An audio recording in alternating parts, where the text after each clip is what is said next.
Powerhouse 78 up in this thing. You heard Smith. Greetings, brother. Happy to see you again, man. Thank you for inviting me back to the show, man. That's what's up. That's what's up. That's what's up. How life treating you? Man, I'm cool. You know what I'm saying? Blessed to be on this side of the dirt. Amen. You know what I'm saying? Could be worse, you know what I'm saying? Yes, sir. They got brothers and sisters wish they was on this side. They behind that wall. Mm-hmm. You know what I'm saying? So we on this side, I feel that as we do our thing over here, we got to be advocate for them. Right. We got to, man. Right. You know what I'm saying? Advocate, we representing, where we come from. Yeah. Remember previously last time we talked, man, state versus feds, Mm-hmm. You've been in the feds, I've been in the state, you did, a long stretch, such as I. And I do have a question for you, man, because I've been pundit on this thing for a long time. Talk to me quick. Don't talk slick. What's that? And my question is, when you went to the feds, yeah, how was your mindset, man? I mean, do you believe that prison is a rehabilitation or a setback? All right, first I'm gonna go with when I first went. I left the Paris jail, and they brought me to the back of New Orleans airport, right? Mm-hmm. Pull up to this big ass plane. It was like, what's this movie with Nicolas Cage? Face Off. Face Off. I remember. Listen, bro. Got ready to get on the plane. They got U.S. Marshals surrounding the plane. Mm-hmm. I'm like, damn, bro, this shit like on the movies. So, bam, I get on the plane, right? Dude, I got a black box on, you heard me? Right. Black box, I'm shackled with ankles, wrists, chains everywhere. I'm like, damn, bro. This shit like I'm a murderer, you heard me? Right. I said, damn, man, I sold some crack. You know what I'm saying? Mm-hmm. So, man, left New Orleans, and they so big on security, bro. We flew damn near around the whole country before we got to Oklahoma. Okay. Get to Oklahoma. The transit for the feds is at Oklahoma Airport. So we get out. First they ask you who you with, what gang you with. You know what I'm saying? You just go through like some serious interrogation, bro. Okay. Ask you what gang you in, because they had certain parts you couldn't be in. And like, dude, it took me like damn near 2 years to really, really not understand, but realize, man, I'm really in prison. Right. It took me a minute, man. I'm like, this shit crazy. Dude, I stayed there a month, right? Mm-hmm. Then they put me on a bus, shackled up again, and drove me to Texarkana. Dude, this fucking place looked like an old ass castle, like a dungeon or something, you heard me? Mm-hmm. Hey, bro, from that day, I didn't see outside of that wall for like 11 years. Right. You know what I'm saying? And when I did leave, had to go back to Oklahoma, back on the plane shackled. Then I went to Florida. And I went to a military base and had to work at another military base. Dude, I had a culture shock, right? Because like I'm walking free now on a military base. And a kid spoke to me. Hey, mister. I froze, bro. It was like I wasn't ready for society. I didn't know what to do. Because it was like, when you come home, you go to a halfway house. Right. That's like your little re-entry part. Right. But working at a military base, you free. I'm around all the free people. That shocked me, man.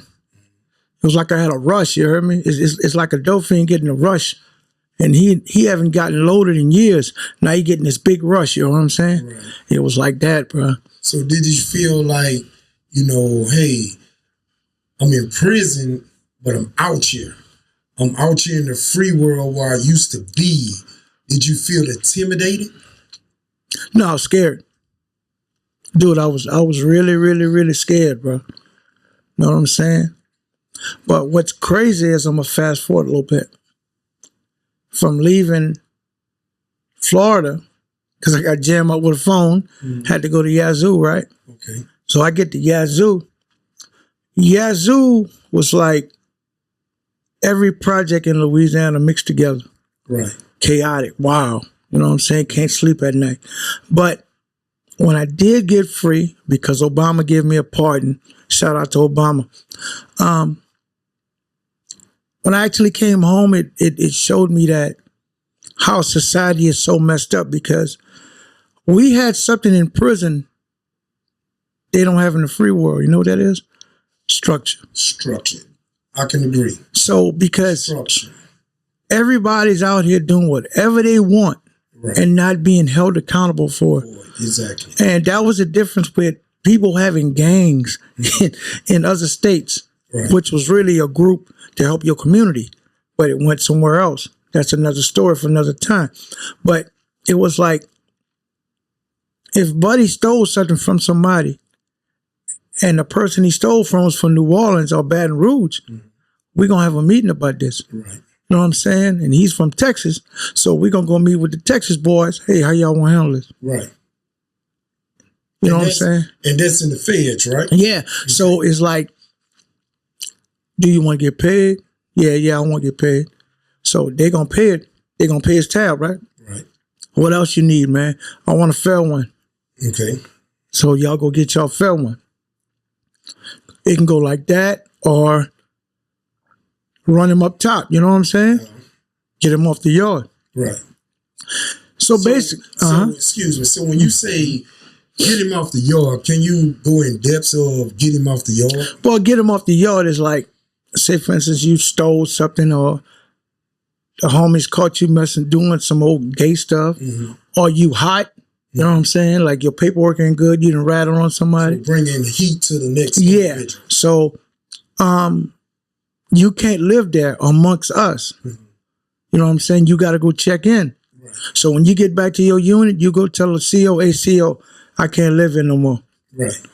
They know. So do y'all make him say, CO, I can't live here anymore, or is it a indirect verbal threat to that individual? Hey, bro, you know you fucked up. Get on out here, man. You better go check in. Gotcha. You know what I'm saying? So if he buck, then they're going to do him in. Exactly. You know what I'm saying? Okay. You know, they'll just go ahead and do him in, get him on out of here. So is that a part of rehabilitation, or is it a part of not rehabilitation? Where do the rehabilitation come in? Okay. On the aspect of the feds or rehabilitating the mindset of coming back to the free world, as we call it. That's on that individual. Okay. That's on the individual. Okay, I'll give you an example. If all of us in there together, and I know old boy people had that work, okay, and we talk a lot, you know what I'm saying? He about to go home and say, man, I'm going to look out for you when you get home. You took care of me in here. So boom, as soon as I get home, I call him up. All right. He gonna send that boatload to me. I'm back on and popping. But watch the flip side of this, you heard me? Just the flip side. Yeah, he gave me that package, got me back on, right? Right. But all the while, his people been got jammed up. So that package he gave me, that package came from them other people. Right. So now I'm back in because I didn't got caught up because he set me up to get his other people out. Okay. See that? So that's that revolving door never stops. So the word pack, you stated pack like 3 times. Do the word pack still remind you of on a lower level of the feds as a state? Well, when I say pack, I mean like shit. You're gonna send you about 10, 20 bricks. Exactly. So in other words, what I'm saying, I'm trying to find out is the terminology is the same as the feds versus state when it comes down to offender / Okay, inmates. to me, let me tell you the difference to me. This is why I went to the feds. Because I had money. Okay. So when I caught my state case and I went to the state joint, I had a good lawyer, but I had to sit down. Okay. So when you catch your next charge or you get under investigation or, and you get charged, they have these meetings. And they feel to believe you got money and you got a high power lawyer, they're going to send you to the feds because they know if you go to the feds got a 98% conviction rate. Right.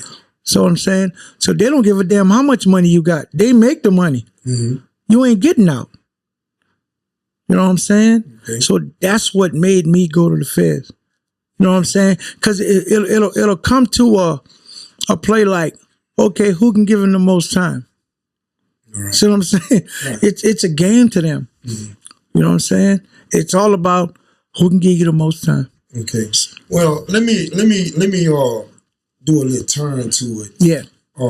Feds versus state. I'm a state baby. You're a fed baby, as we call it in penitentiary. Well, I was a state baby first.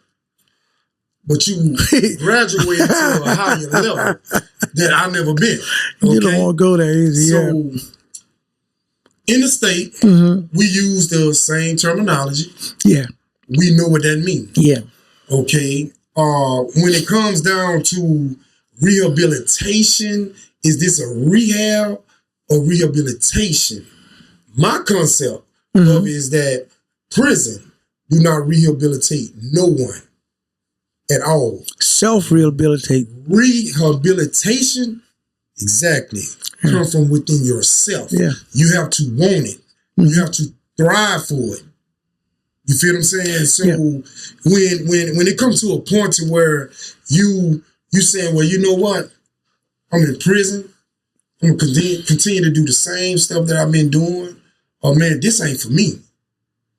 I need to change. I need to find somewhere deep inside of me that I know that this is not my lifestyle. This is not me. This is not how I was raised.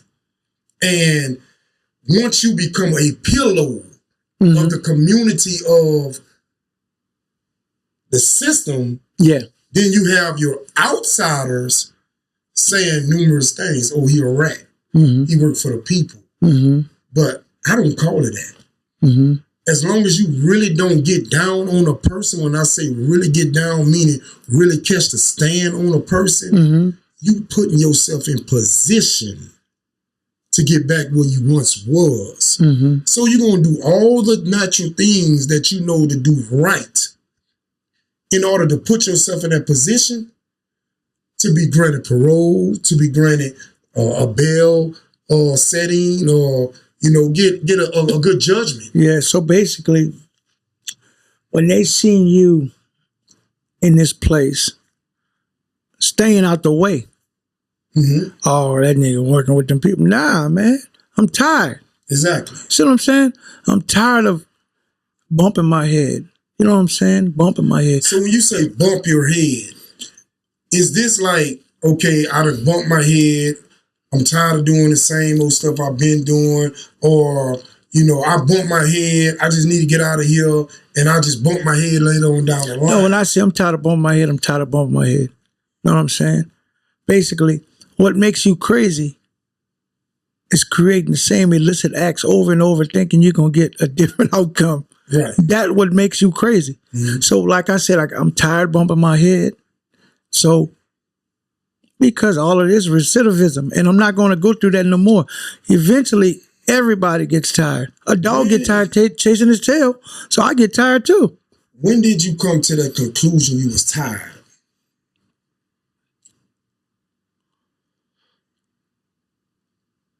$2009, 2010. 2009 or 10.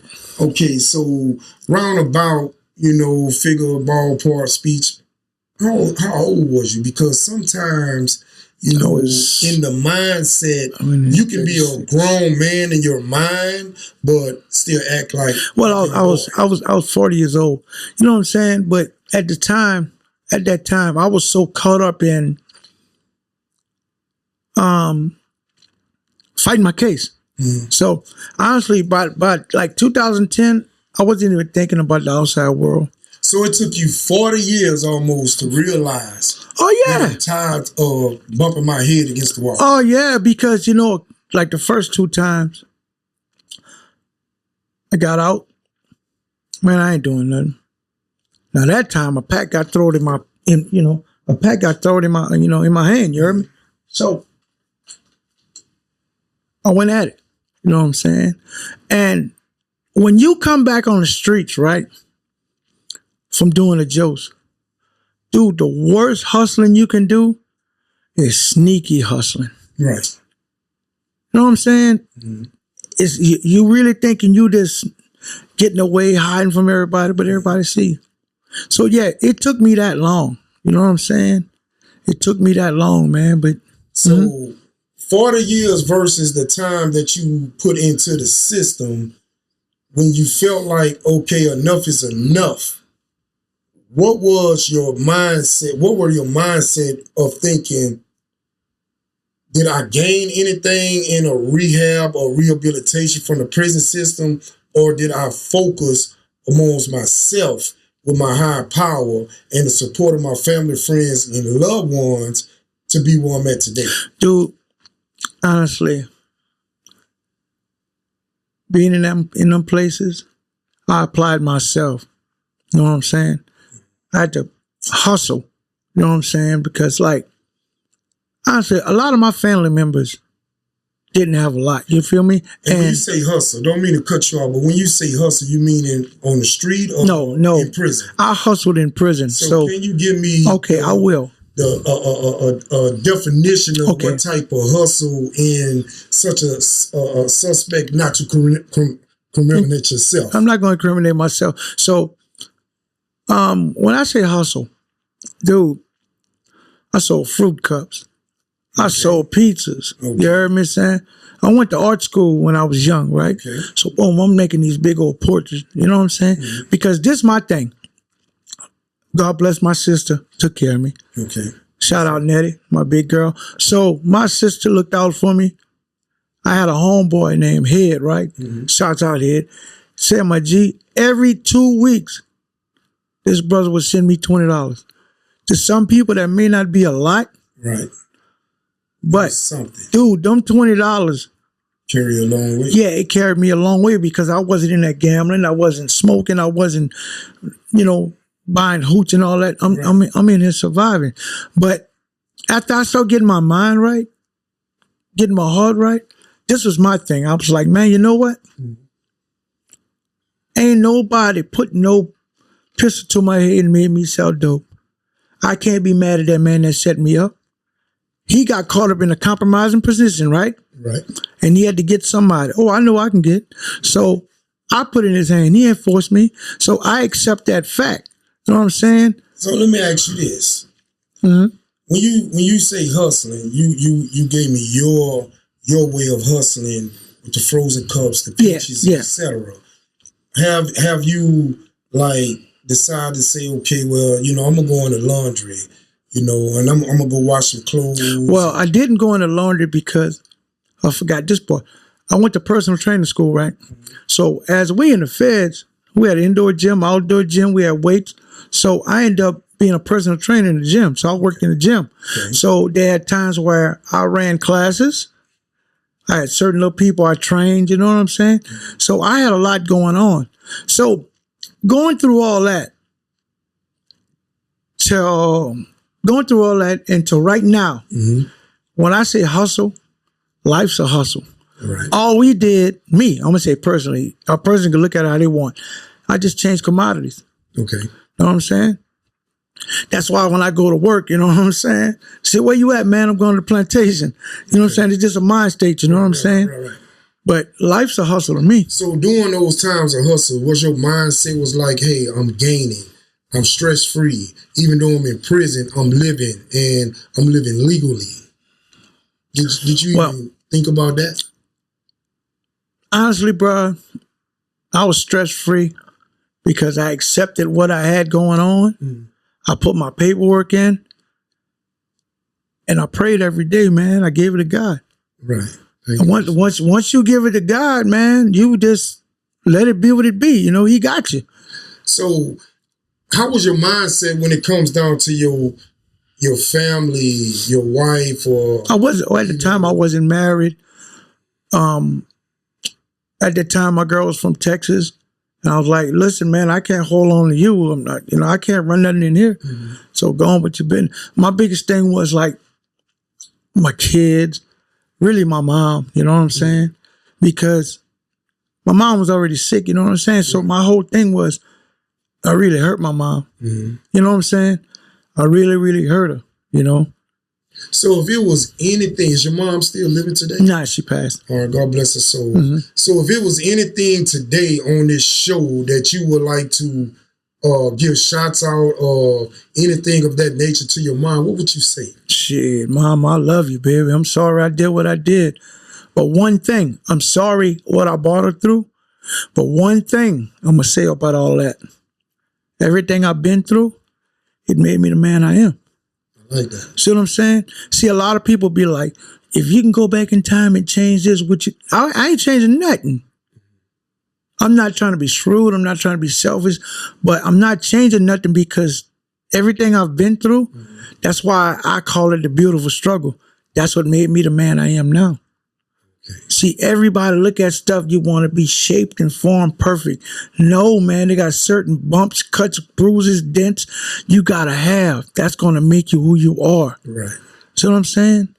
So if you had anything to say right now, coming from deep inside of you, of all the time you have done from the state to the feds to the community to the brothers and sisters that's out there just living their lives, what advice you have to them?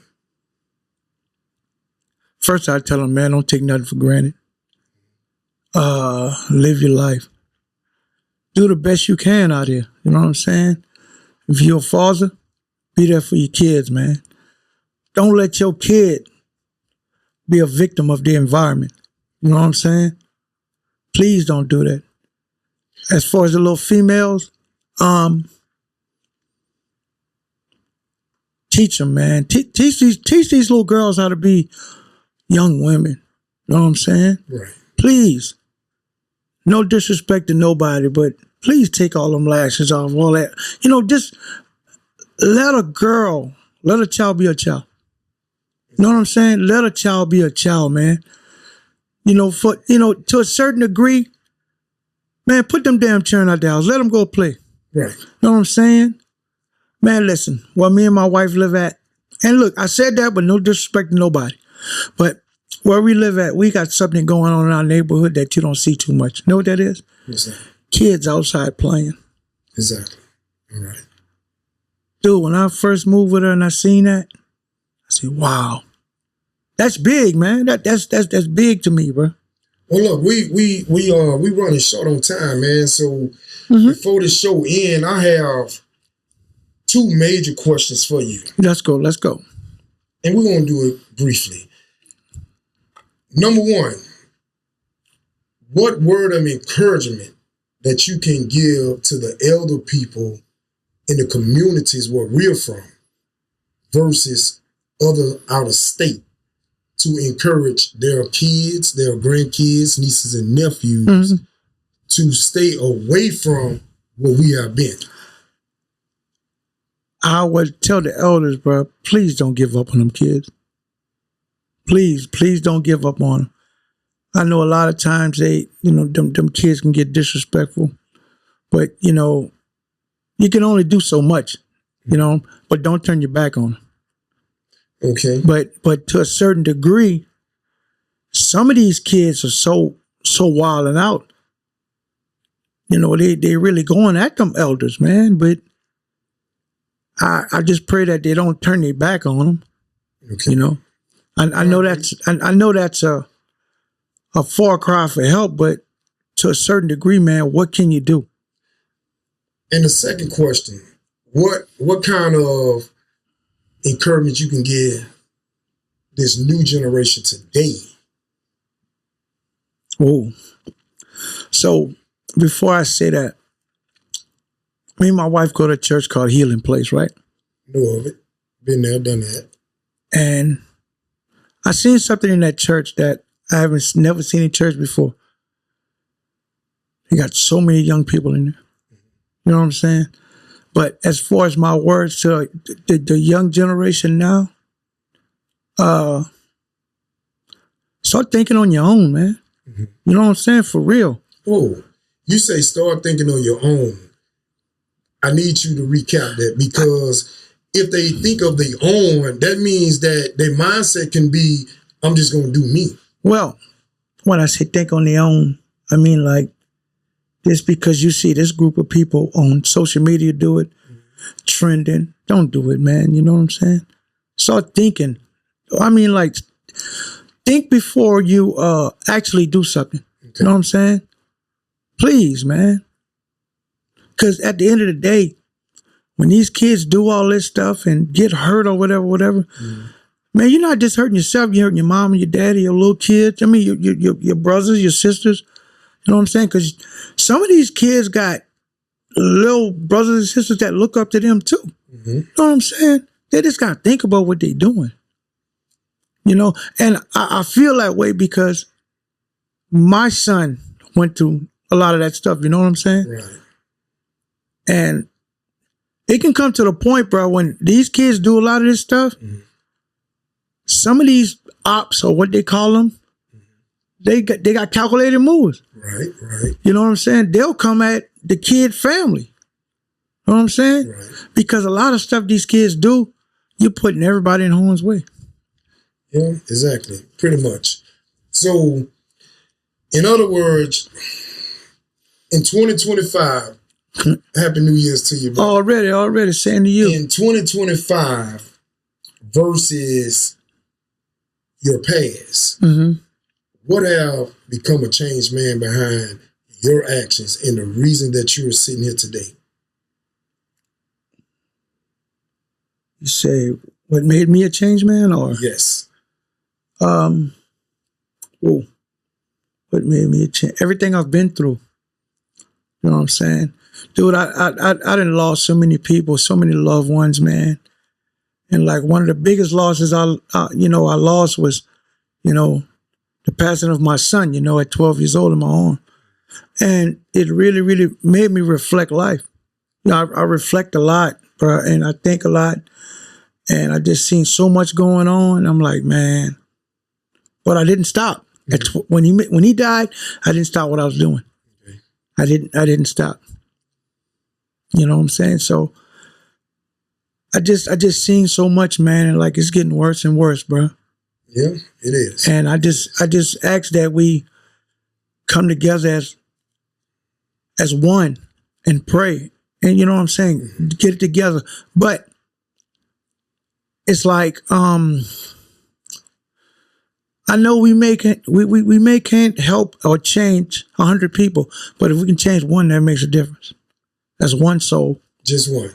Yeah. Well, I'm going to say it like this, brother, because we got to come to an end, man. And it's like, first and foremost, I thank you for allowing me to come back to the show again. Please come again. I appreciate it. I will be back. For sure.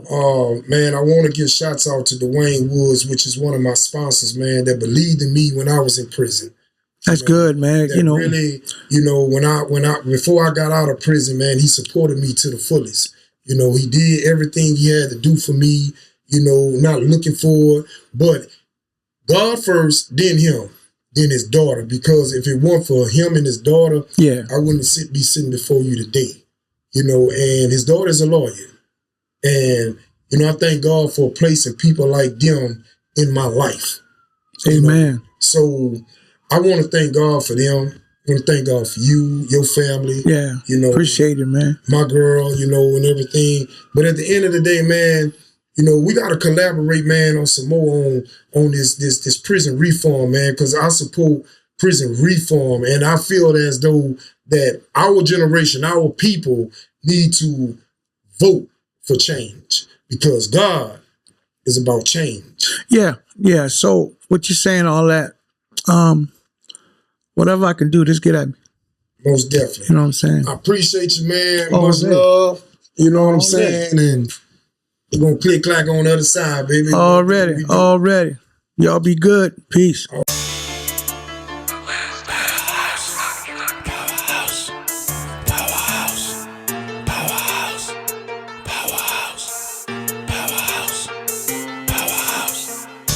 Powerhouse 78, up in this thing, you heard me.